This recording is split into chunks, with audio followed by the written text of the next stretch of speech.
In a dramatic outcome of the Jammu and Kashmir Assembly elections, National Conference secured 42 seats of the total 95-member assembly, while its alliance partner Congress secured 6 seats.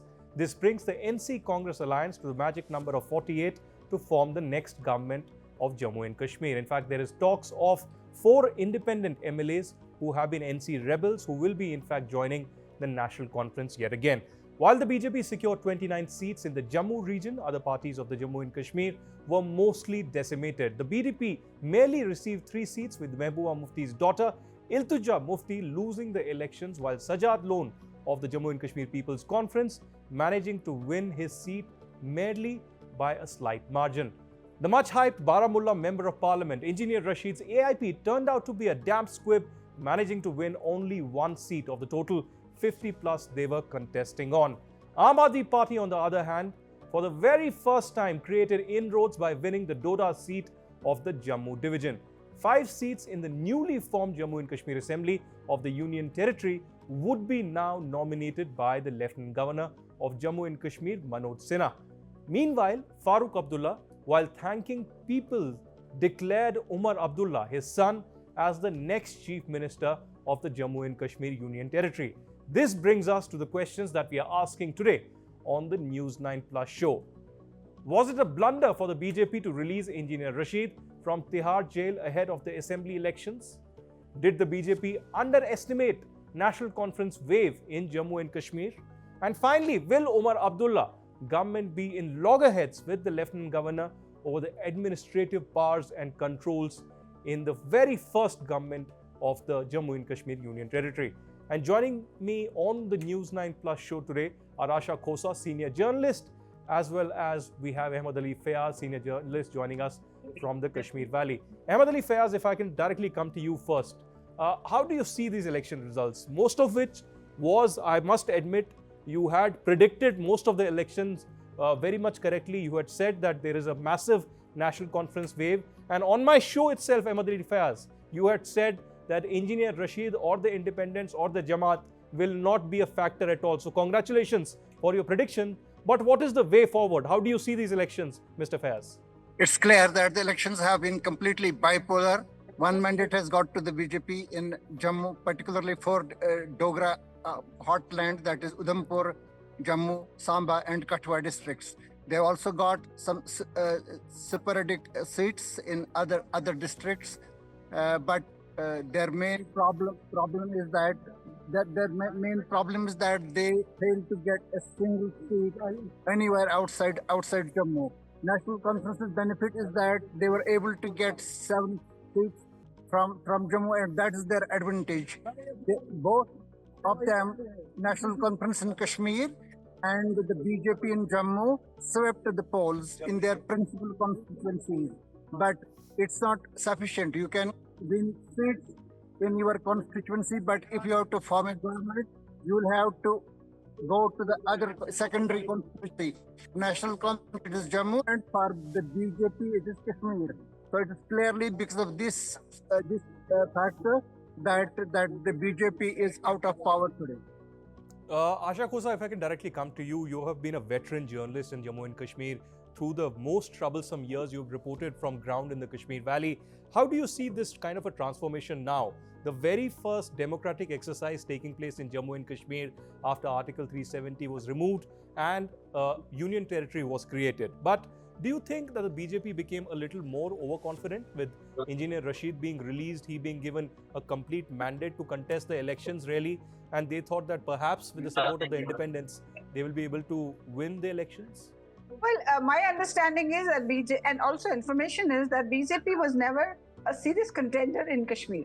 They had, they knew that their turf is Jammu, and Jammu they expected to win more votes, more seats, particularly in the border regions of Poonch, Rajouri.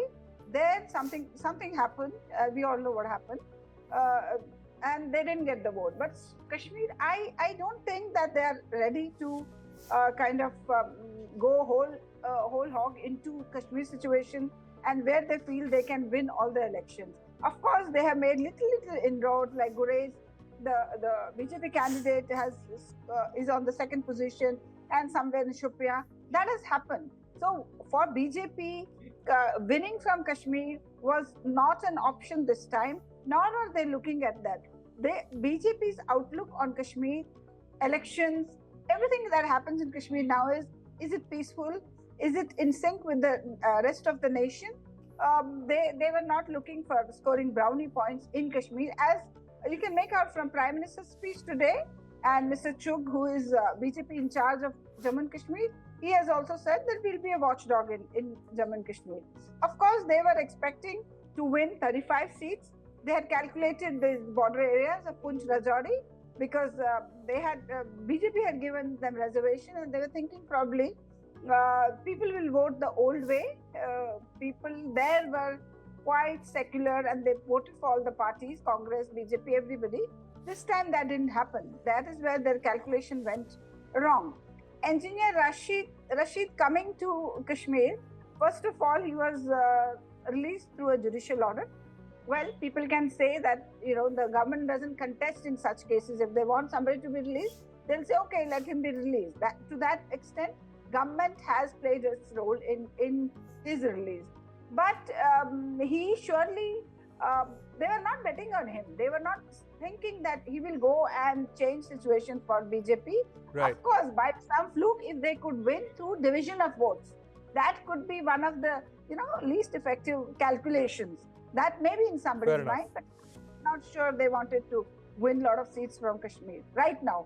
But they have some plans. They have long-term plans for Kashmir. Well, BJP seems to have long-term plans. Let's see how that really turns out. But Ahmed Ali Fayyaz, as a long-time watcher of Kashmir and someone who has reported continuously, written about Kashmir over the last 5 years since the abrogation, how do you see the way forward? Because this will be a new kind of a system in place where law and order will not be with Omar Abdullah, the next Chief Minister of Jammu and Kashmir. He may not have some critical rights, be it land, be it law and order, be it citizenship amendment, be it any kind of foreign policy, etc. So how do you see the way forward? Most of the things that he will do will be related to maybe municipality, hospitals, infrastructure, etc. in a very limited fashion. So do you think that Omar Abdullah government, the National Conference, will continuously be at loggerheads with the Lieutenant Governor, just like we see perhaps in New Delhi, Arvind Kejriwal model, or perhaps Puducherry? As far as the political issues are concerned, obviously there will be differences between the National Conference and the BJP, and Congress, is an ally with the National Conference. So there will be differences on political issues, including the issues you mentioned. But as far as the abrogation of Article 370 is concerned, this is a fait accompli. National Conference will have to realize it, and Congress is now silent about it. But as far as the restoration of statehood is concerned, this is a joint struggle of the National Conference and Congress, and also some other parties which have been routed in this election. So I think because of this massive victory for the National Conference and Congress, particularly in Kashmir Valley, and because of the fact that they have been able to win seats in Jammu, 7 seats in Jammu, and contrarily, Congress has also won 5 seats in Kashmir Valley. So this new combination will force the BJP leadership at the center and the government to some extent to concede to some demands which the National Conference has been making, including the restoration of the statehood, which is already their commitment on the floor of the House. Right. As far as the governance issues are concerned, I feel that I have apprehensions that there can be differences between the Chief Minister's office and the Governor's office here. But by the interviews, by the tone and tenor of the interviews of Mr. Omar Abdullah, who according to Dr. Farooq Abdullah is going to be the next Chief Minister, I'm sure that both the parties will realize the new realities, and there will be a camaraderie between Raj Bhavan and the Civil Secretariat. I'm sure about it that there will not be much of confrontation between the two, the way we have seen it in case of Delhi. But you need to bear it in mind completely that Delhi and Jammu and Kashmir are completely two different entities. Right. It's very easy for for a robust government, BJP robust government like that of Mr. Narendra Modi, to put a chief minister of Delhi in jail, but it will not be possible because it has political ramifications, and I don't need to go into detail in it. It will not be possible for them. So on both sides, there has to be a sense of reconciliation. I'm sure about it that there will be a way forward, and the most important thing is that this vote has completely rejected the separatists, the pseudo-separatists, the people who are saying that only the people who are with Pakistan and Azadi, they will be the beneficiaries of the vote. This vote is for national conference. This vote is for Sheikh Mohammed Abdullah's party, the man who is responsible for Kashmir's accession and strengthening Kashmir's accession to India. The man who was saying from day one that Kashmir will not be getting anything out of violence. Thereafter, Dr. Farooq Abdullah said from day one that it is terrorism and we are not going to get anything out of it. So fair enough. I have a quick question for you. Ahmed Ali Fayyaz, I have a quick question for you. Since you have again observed the LG and the political dynamics of the state and the center-state relations, there are rumors, there are speculations that now perhaps Manoj Sinha will be on his way out. Perhaps for the last 2 years, he has not been willing to continue as the Lieutenant Governor. There is speculation that either the former Chief Secretary BVR Subramaniam or the former Home Secretary Ajay Kumar Balla could be the next Lieutenant Governor in merely next few weeks. Do you think that is a possibility? Statements from Raj Bhavan, which Ahmed Ali Fayyaz, we have lost you there. We are trying to reconnect your video, and I'll come to you. But let me go to Aasha Khosa first. Aasha Khosa, speaking about the Congress party in particular, do you think that yesterday they got a double setback? One, of course, in Haryana, they initially celebrated distributing jalebis and motichur laddus, but a massive defeat in Haryana. But speaking about Jammu and Kashmir, many say that there's a huge victory. In fact, Congress is dubbing it not as NC plus, but as Congress plus victory. But they merely have 6 seats, one of the lowest in the state they've ever got. And one important analysis is that not on a single seat, a Hindu majority seat in Jammu, they have been victorious. Even Raman Malla, who was announced as a general of Rahul Gandhi in Jammu and Kashmir, has lost. And apart from that, no Hindu candidate from the Congress party has won. What does this say about Jammu's ambitions, Jammu's message to the Congress party? Well, Jammu's verdict is clear. It is for BJP.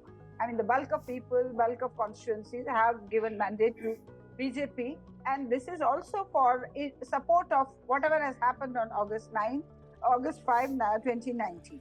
That is very clear. Now, Congress was, I think, nowhere in the picture while they were campaigning also, except for a couple of, photo ops. Otherwise, they were nowhere to be seen. The high command, Rahul Gandhi's never came to Kashmir for campaigning. So it was, I think they had conceded defeat, or maybe they were very happy riding piggyback on the National Conference. While National Conference very intensely and, religiously, they kind of campaigned. Congress was nowhere to be seen. The verdict is very clear that Jammu is for BJP, and of course, National Conference has got Kashmir. So in a way, that is little worrisome also, or maybe that is the dynamics of that state, which everybody has to reconcile and work out. Aasha Khosa, I want to also ask you what I asked to Ahmed Ali Fayyaz. The change in the Lieutenant Governor, do you think really that that's a possibility? Because, it's always a combination that is seen, a politician versus a bureaucrat, perhaps. In Delhi, we had a former bureaucrat as the Lieutenant Governor twice, and this time around as well, there is speculation that BVR Subramaniam or Ajay Kumar Balla could be the next Lieutenant Governor in merely next few weeks or months. I think Mr. Manoj Sinha was very clear for the past couple of years. He wants to go back to Ghazipur and pursue his political career. This is an assignment well done, but any politician with grassroots support like Manoj Sinha has in Ghazipur, I think Ghazipur, he often goes there and holds public rallies. He addressed some rallies also there. So his heart is now in Ghazipur. He wants to go back into active politics. I'm sure there are a lot of people who can replace him, and he has done a good job. And for that, he'll be rewarded by sending him back to the where he wants to be. I'm sure there'll be a change in maybe as soon as possible. And names, you suggested a couple of names. I'm sure they're very competent people. There are even more people, but I personally have no information about who is being selected. But these are very good people who will be, and there are other people also, some army generals and all, their names are also being circulated. But Mr. Manoj Sinha will be thanked for doing a good job and sent to where he wants to be.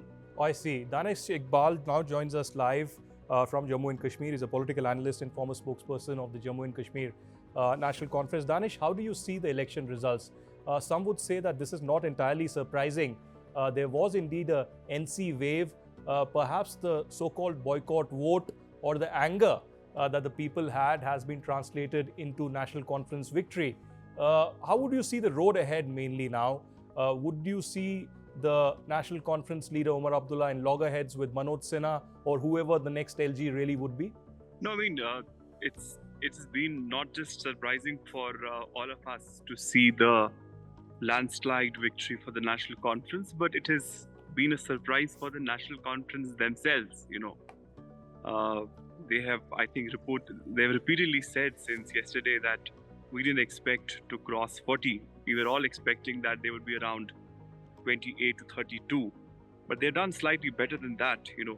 My worry, Aditya, is not that the Chief Minister would be at loggerheads with the Lieutenant Governor.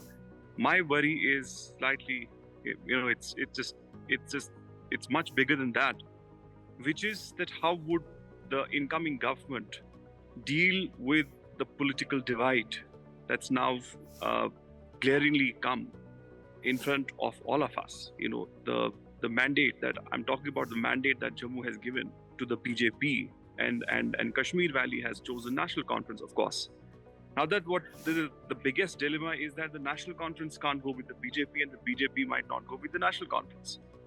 So that would be, in my opinion, the biggest challenge for the government. Now the National Conference is saying that they will take a minister or two from Jammu, but as we all know, that would not suffice. So that would be the challenge. I would have suggested, this is probably unthinkable for the National Conference, but as a Democrat, I would say this. The National Conference should go with the BJP, and respect the mandate, as was done by the Mufti Saab in 2014, to keep the state together. So that would be, in my opinion, the biggest challenge. The conflict with the governor, yes, there would be a conflict, but I think and I somehow feel that the Honorable Prime Minister would respect the mandate proposed by Kashmiris in the democratic process. And I think the working relationship between Srinagar and New Delhi is going to be smooth. Yes, police would not be returned to any government in Srinagar for now. Right. I don't at least see. But rest of the other, there are 22 departments, except police and administration. So they will have a lot of work to do in those departments, health, city infrastructure, liberal arts, education, school education, a lot of scope for the people, for the new government to do the work. But I don't know, I just somehow hope and I feel that the incoming government would enjoy the support of the central government, of course, except police and administration. Danish, if I can also follow up with a question on the PDP. PDP managed to win 3 seats, one with a considerably low margin. Iltija Mufti, came out with a bang. She continued to chant the slogan "Zoon Ho" all across the Kashmir Valley, which really became a meme. But was it too early for her to jump the wagon to the legacy of her grandfather and mother? Really, without any active role in politics for many years, she really hasn't had the chance to campaign or be among the people. What do you think happened with the PDP? Because they were speculating they will get at least 7 to 9 seats, while their fate got sealed at 3. Do you think people still associate PDP with RSS and BJP? I mean, Aditya, I frankly don't think that, I think, in my opinion, and I've said yesterday also, that PDP has performed better, and I'll explain you why. Mm-hmm. Nobody of us in Srinagar expected PDP to cross 2 or 3 seats. Somebody asked me a day before that how many seats the PDP get, and I said that they will only probably get the seat of Wahid Rahman Para. Honestly, Iltija is a bright young politician. There's absolutely no doubt. She's educated. She has a connect. She as I keep saying that she's a dynast, but she's a talented dynast. But you will need to understand that the candidate who has actually defeated Iltija is not by any means a small candidate. You know, his father, Sayyid Bashir Viri, has actually given very, very tough time to the Mufti Sahib. And actually, the Bijbihara has never been the family bastion for the Muftis. Mufti Sahib has, throughout his life, lost elections in 1970s and 80s to the father of this gentleman who has now defeated Iltija by the name of Dr. Viri, Dr. Sayyid Bashir Viri.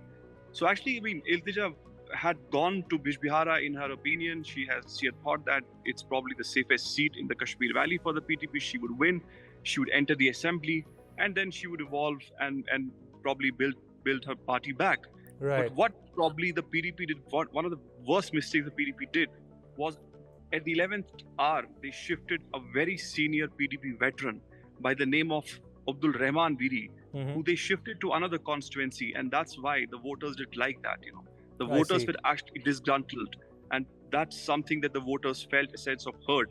That how would this lady in her 30s, just because of a Mufti surname, she's being parachuted and para-dropped on the electorate of Bijbihara. Now we will teach her a lesson.